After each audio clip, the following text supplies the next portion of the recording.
On BBC Local Radio in Shropshire, South Cheshire, North Staffordshire, the West Midlands, Worcestershire and Herefordshire. You're listening to The Gruesome Twosome. Mike Adams and Chris Savoury on the show that values your vinyls. It's The Record Collectors between now and 9 tonight.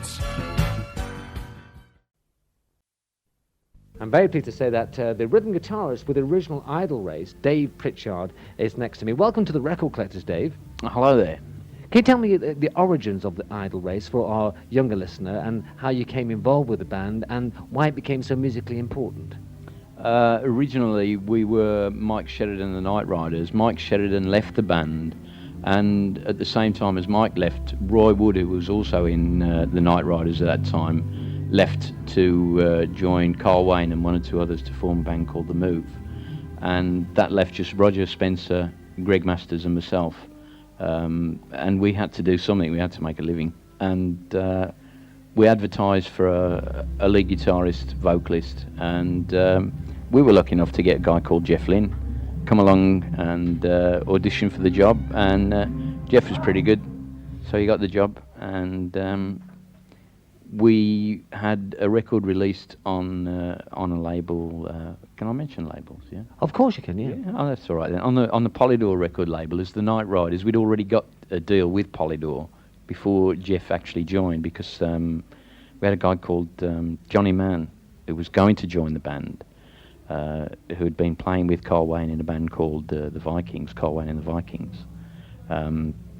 He was going to join our band, and for I think it was about 4 weeks we rehearsed with him, and we got this record deal with Polydor Records, and we'd already been down and recorded a few tracks in London at Pi Studios, I think it was.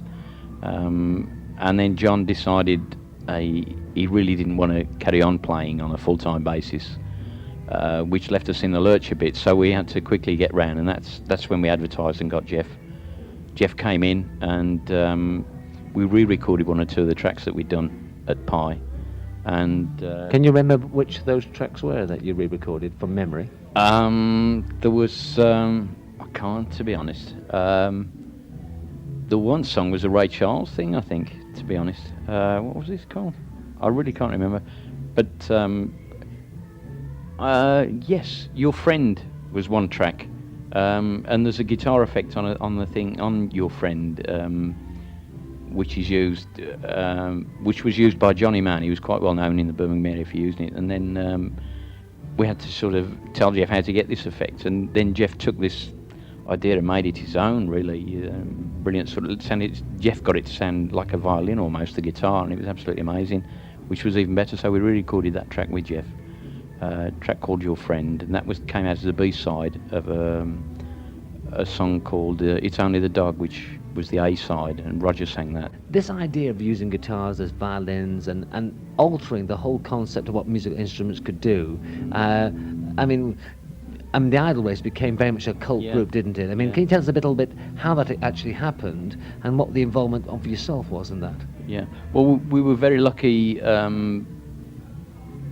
After that, we left Polydor Records because things weren't working out too well, and we got involved with Liberty Records, who were then, I think we were one of the first bands to be signed to Liberty Records. There was ourselves and the Bonsai Dog Doodah Band, and we were very fortunate in one or two of our connections that we'd made over the years.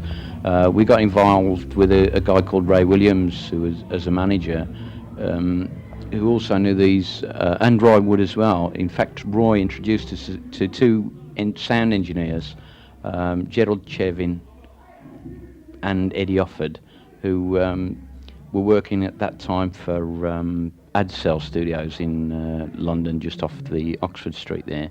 And they were fortunate insofar as they had access to the studio and as much studio time as they required. And they'd been given permission to go out and look for people. And they came down, they liked us, and they liked what we did live, and they thought they liked us as people, and we got on well with them. So we went down, and we were able to use Adcel Studios virtually for as much time as we wanted, which at that time, for any band, was really unheard of.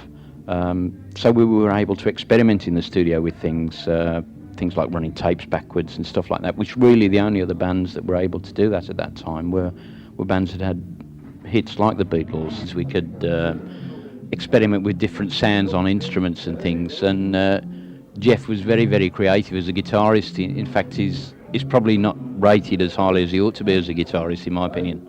I always rated Jeff very highly as a guitar player. And there was also, at that time, there was a thing called a mellotron, which had just been invented, which was able to recreate other instrumental sounds as well. Fortunately, Adsell Studios had one of those in the studio, and we were able to use that. Gerald Chevin and Eddie Offord were very, very creative as engineers. They had loads of ideas, and they were also, because of their situation, they were able to give us tips as to how perhaps the Beatles were getting some of their sounds. So we were just very, very lucky. We were in the right place at the right time as far as that's concerned. Whose idea was it, though? Was it actually the band's idea, or was it actually the label's idea to give you so much time, and the direction which you took, which was so original? I mean, the influence of the Beatles was there, but who was the creative force in the band? I mean, was it a collective thing, or was Jeff taking the initiative at this stage? In the very early stages, the whole band was more involved. Obviously, Jeff developed as with his songs and what he was doing. He was recording tapes at home and stuff like that. He just developed into the major influence as far as the recording side was concerned. As things developed,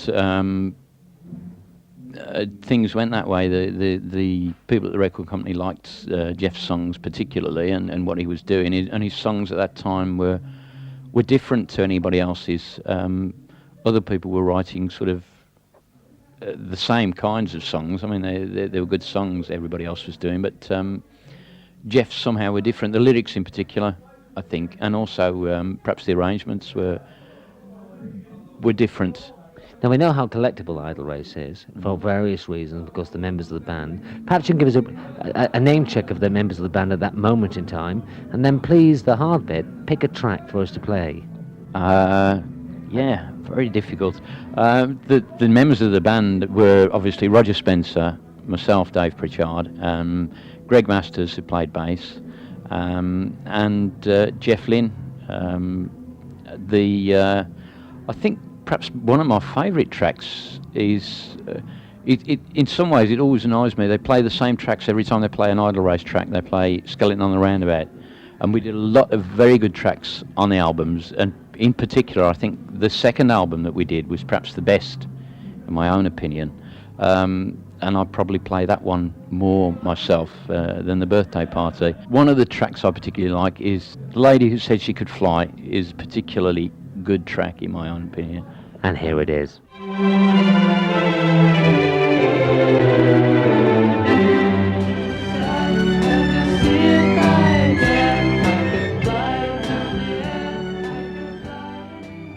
The Lady Who Said She Could Fly comes from the famous Birthday album from the Idle Race, and we're talking to Dave Pritchard from the group.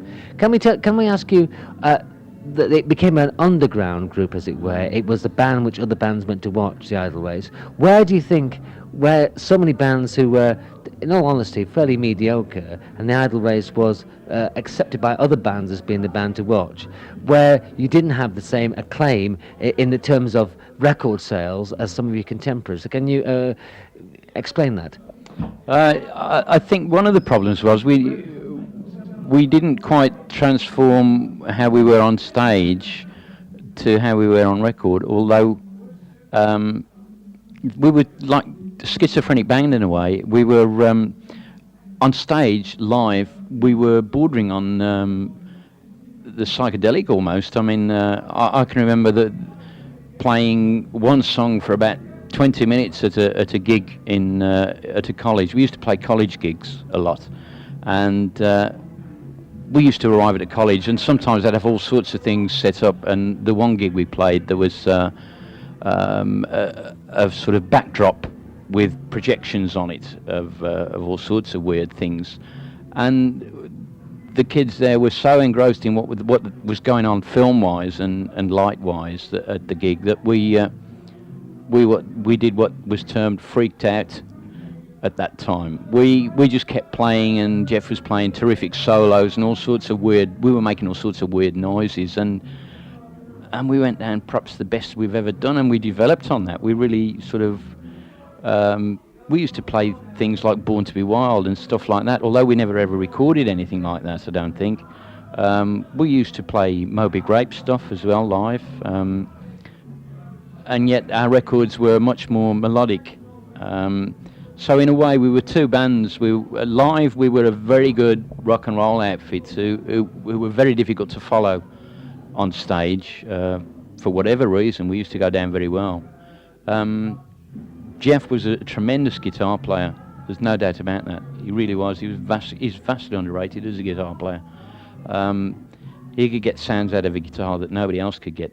Could I ask you a little bit about the the breakup of the Idle Race and what actually happened and why it took place?